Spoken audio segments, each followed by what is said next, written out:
Assalamualaikum warahmatullahi wabarakatuh.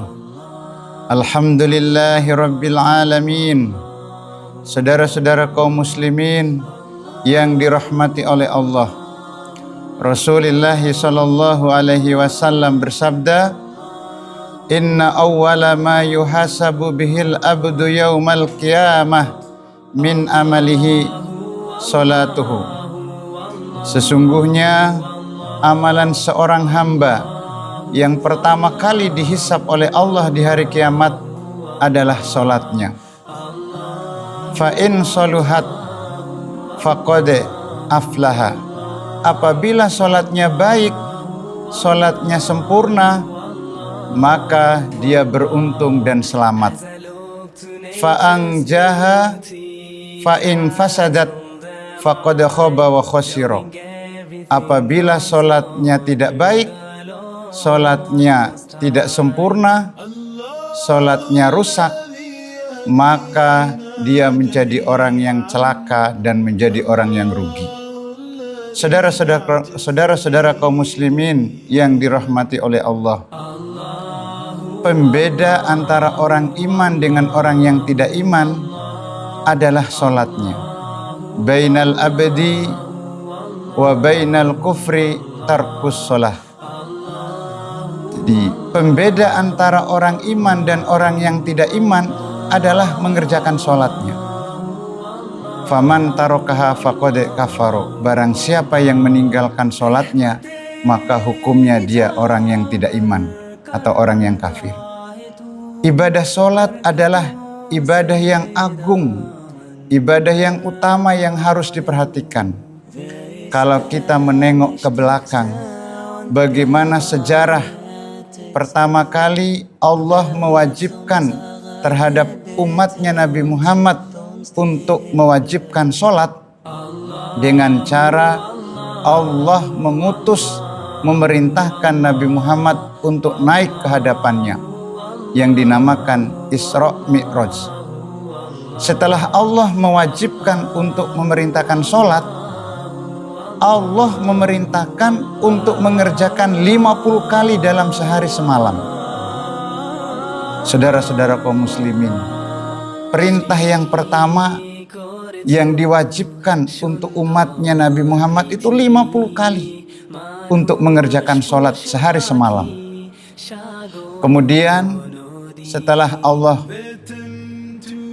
mewajibkan sholat 50 kali sehari semalam, Nabi Muhammad turun untuk menyampaikan kepada umatnya bahwa kewajiban sholat yang diperintahkan oleh Allah adalah 50 kali sehari semalam. Dan Nabi Muhammad menjumpai Nabi Musa. Kemudian Nabi Musa bertanya kepada Nabi Muhammad, perintah apakah yang diwajibkan oleh Allah terhadap dirimu dan terhadap umatmu?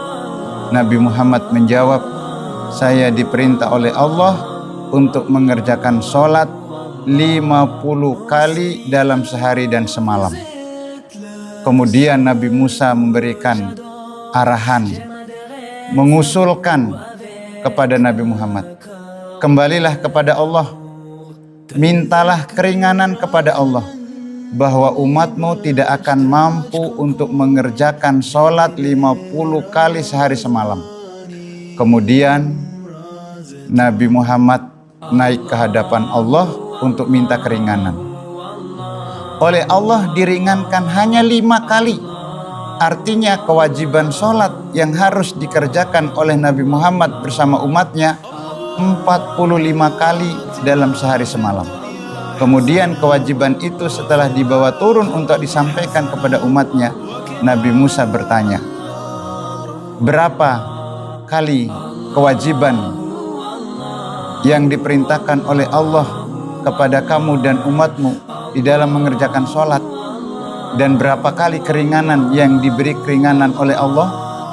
Nabi Muhammad menjawab, saya diberi keringanan 5 kali. Artinya saya diperintah mengerjakan sholat 45 kali dalam sehari semalam. Kemudian Nabi Musa memerintahkan lagi kepada Nabi Muhammad, naiklah, mintalah keringanan kepada Allah, bahwa umatmu tidak akan mampu untuk mengerjakan sholat 45 kali dalam sehari semalam. Akhirnya Nabi Muhammad naik lagi ke hadapan Allah untuk minta keringanan.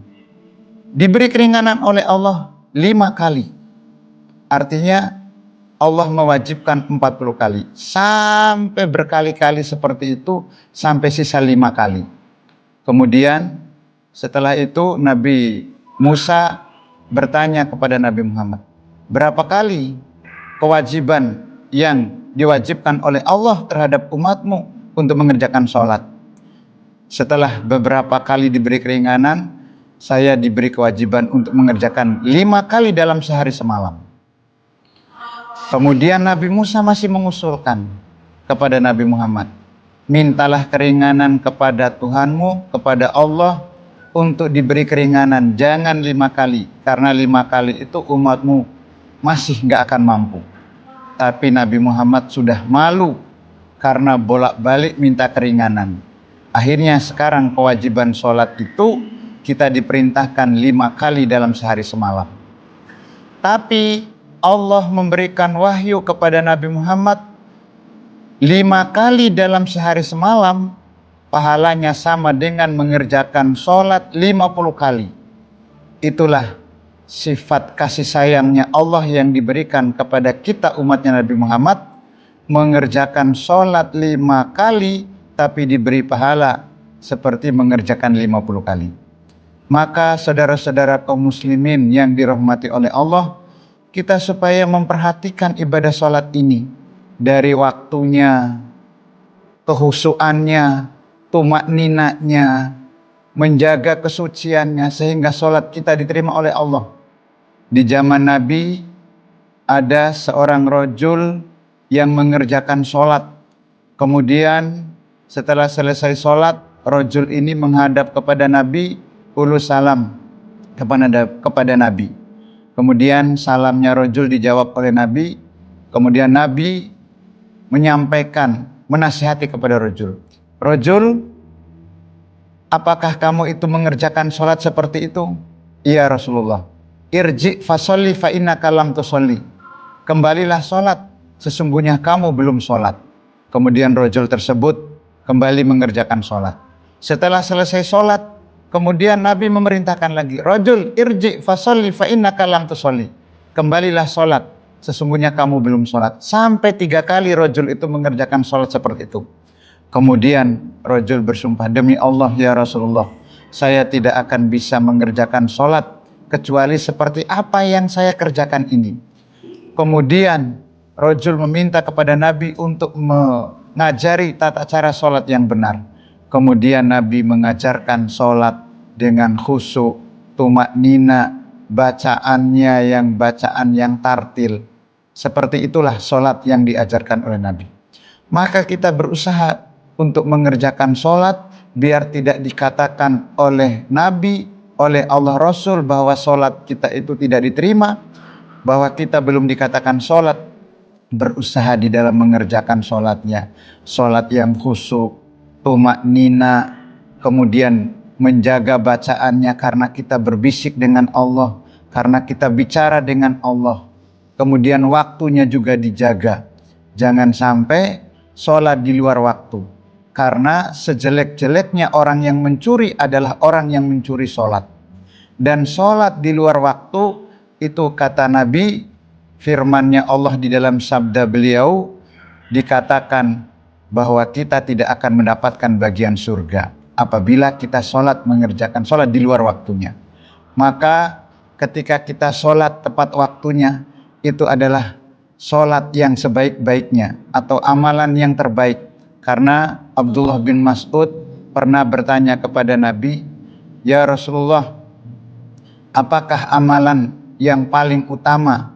Kemudian Nabi menjawab, adalah sholat pada waktunya. Maka kita sebagai orang iman, orang yang mengaku diri bahwa kita adalah hambanya Allah, iyyaka na'budu wa iyyaka nasta'in. Hanya kepada Engkaulah kami menyembah dan hanya pada Engkaulah kami mohon pertolongan.